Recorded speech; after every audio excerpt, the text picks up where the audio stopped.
जय शनिदेव। नमस्कार दोस्तों, आपका श्री हरि कृपा चैनल में स्वागत है। दोस्तों, आज का हमारा विषय है गुप्त धन की माया। इस विषय पर आज हम चर्चा करने वाले हैं, विश्लेषण करने वाले हैं। तो अगर आपने चैनल को सब्सक्राइब नहीं किया है तो पहले चैनल को सब्सक्राइब जरूर करिए, बेल आइकन को दबाइए, लाइक करिए, शेयर करिए और वीडियो को अंत तक देखिए, तभी आप ये समझ पाओगे। तो गुप्त धन की माया, अगर ये माया अगर कोई समझ लेता है, कोई जान लेता है, कोई पहचान लेता है, तो जितना भी जमीन के अंदर का जो खजाना है, जितना भी हो, जो सोना हो, चांदी हो, कुछ भी हो, जितना भी जो गड़ा हुआ धन है, वो उस आदमी के वश में हो जाता है, वो उस आदमी को मिल जाता है। और ये तांत्रिक मांत्रिक आभूरी विद्या वाले जो लोग करते हो, यही करते हैं कि जो माया होती है उस माया को वश में करते हैं। लेकिन ये जो माया होती है वो सामान्य जो इंसान होते, सामान्य जो आम आदमी होते, औरत हो, मर्द हो, कोई भी हो, उनसे भी वो माया बात करती है, उनको भी वो दिखती है, क्योंकि उनके कुंडली में वैसे योग होते हैं। लेकिन वो समझ नहीं पाती। आम जो लोग होते, जो सामान्य लोग होते, वो समझ नहीं पाते, क्योंकि वो डरते हैं ना। कोई डरता है, कोई और किसी को जानकारी नहीं होती ये क्या हो रहा है हमारे साथ, कौन सी घटना घटित हो रही है, वो समझ नहीं पाते। तो ये क्या है? तो दोस्तों, कुछ ऐसी बातें होती कि जो हमें आंखों से दिखाई नहीं देती, लेकिन होती है। लेकिन कैसा है ना, सरकार ने इसके विषय पर जो अंधश्रद्धा कानून लाया है, इसी वजह से जो सच बात है वो लोग सामने बोलते नहीं, सामने आते नहीं तो दोस्तों, मुझसे बहुत से लोग बातें करते हैं, अपने दिल की बात वो मुझसे शेयर करते हैं, लेकिन ये अंधश्रद्धा कानून की वजह से मैं आपको लाइव नहीं बता सकता।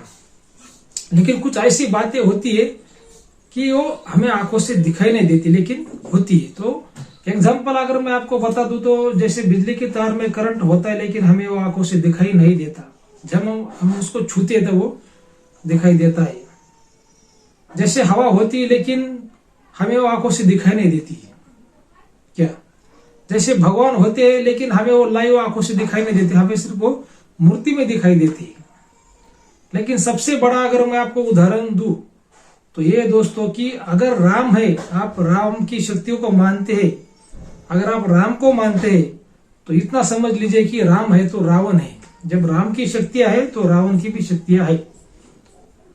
ये दोस्तों जो सच है वो सच हम ठुकरा नहीं सकते, वो मानना ही पड़ता है। ठीक है, जो बातें किसी को अच्छा लगती है, किसी को बुरी लगती है। अभी कोई कमेंट में ऐसा कर देता है कि गुरुजी झूठ बोलते, कोई बोलता है गुरुजी सच बोलते। ठीक है, जिसको अच्छा लगता है अच्छा लगता है, जिसको झूठ लगता है झूठ लगता है, हमें उसमें कोई फर्क नहीं पड़ता। तो क्या है ना, ये जो माया है, तो ये जो माया क्या होती है कि अगर किसी के कुंडली में अगर योग होता है तो ये माया किसी भी रूप में, पशु पक्षी प्राणी इंसान औरत मर्द, किसी के भी रूप में दोस्तों ये माया आती है और उस इंसान से वो कांटेक्ट करती है, उसके वो संपर्क साधती है। तो क्या उससे कभी कभी बातें भी कर सकती है, उसे कुछ संकेत देती है, कुछ उसको इशारा भी देती है कि ऐसा, क्योंकि वो बताना चाहती है कि यहाँ पर वो खजाना है, यहाँ पर धन है। क्योंकि वो जो माया होती है वो 100 साल 500 साल से वो उब जाती है, वहां से वो निकल जाना चाहती है। लेकिन वो आम इंसान समझ नहीं पाता, वो डर जाता है। ऐसी भी बात होती है, क्योंकि वो माया पर हम भरोसा भी नहीं कर सकते ना, क्योंकि वो रावण की विद्या होती है, वो काली विद्या होती है, आत्मा की विद्या होती है। वो कभी कभी ये खांसे देती है, खांसे लेती है, मतलब वो कभी कभी जान भी ले सकती है। ऐसी भी बातें होती है। लेकिन अगर ऐसी माया को वश करना है तो फिर क्या करना चाहिए, ये भी बात समझना बहुत जरूरी है।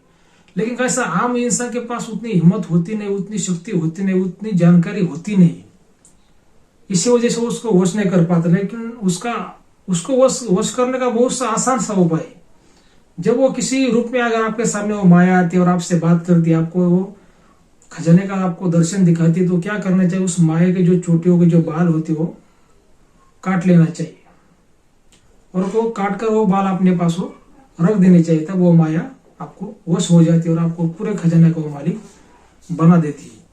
लेकिन ये तांत्रिक मांत्रिक यही करते हैं। लेकिन क्या है कि जब वो माया आपके सामने घर पर आती तब वो तांत्रिक वहां पर होते रहे, और जब तांत्रिक होते ना, जब माया आती तब आप डर जाते हो, आपको जानकारी नहीं होती कि वो इतना आसान होता नहीं। उसको कर सकते हैं लेकिन इतना आसान होता ना, ऐसी वो बातें। तो ये चोटी को अगर वो बाल अगर कोई वो माया के काट लेता है तो जो आत्मा है, धन पर जो आत्मा होती है, वो आने को रूप बदल कर आपसे बातें करती है, आपको संकेत देती है, वो आत्मा वश हो जाती है। वश होने के बाद वो आपकी गुलाब बन जाती है और उसको क्या उसकी इच्छा है, वो क्या मांगता है, क्या सबका वो उसका दो कोड आपको बता देती है और वो काम वो सफल हो जाती है। ऐसी ये गुप्त धन की माया की ये कहानी है। तो ये कहानी अगर आपको अच्छी लगी, जो मैंने कहा है, कहानी नहीं दोस्तों सत्य है, लेकिन कैसा है कि आज के जमाने में जो कानून कायदा है उसकी वजह से हमको ये कहानी बताना पड़ता है। क्या आप समझ लीजिए कि अगर आप वीडियो अगर आपको अच्छा लगा है तो चैनल को सब्सक्राइब जरूर करिए। धन्यवाद।